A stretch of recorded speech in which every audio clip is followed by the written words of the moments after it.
Hampton puts the pressure on. Screen to Dickerson. Dickerson takes the ball to the 33, and they'll take a timeout here.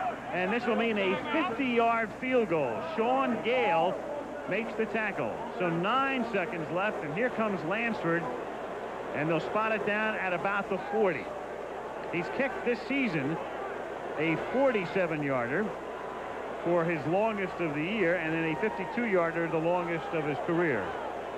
One thing about when you attempt a long field goal, the trajectory coming off your foot is a little lower than it would be if you were in closer, when you can just naturally get it up much more quickly. And that, combined with the Bears' tremendous rush, the pressure they put on both punters and field goal kickers, this could be very interesting as the crowd is on its feet. Dills holding.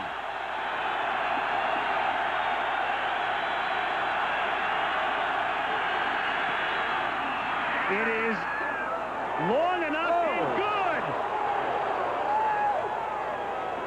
With 4 seconds remaining on the clock.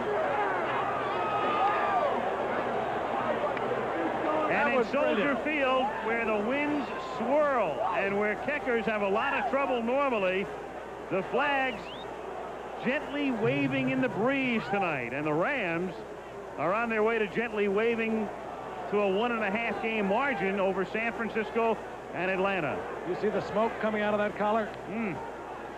Not a well-played football game by either team, but it's a typical game. They both have superb defenses. And Lansford comes through in the clutch. Dills, the holder, kept the head down. Dead solid perfect. What odds do you think you could have gotten on the Rams beating the Super Bowl champion Bears on a night when the quarterback goes 6 out of 25? Only if you were playing the Rams. Right. It's been that way, though, all season long for both these teams. Close games for the most part, especially for the Bears of late, and all season for the Rams. Makes you wonder about the Bears, though, Al. 2 weeks ago, they lose to Minnesota 23-7. Same people, except their quarterback, and he has been unavailable, Jim McMahon. This would have been an entirely different game, I feel, had McMahon been able to play, and I think everyone feels the same that follows the Bears. He just changes gears for the Chicago Bears.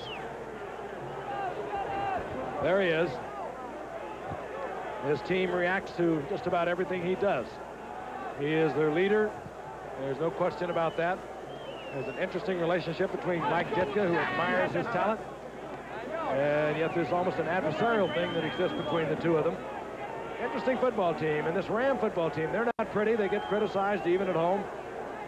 They call it their offense, one writer wrote out on the West Coast, is like a Marcel Marceau radio broadcast.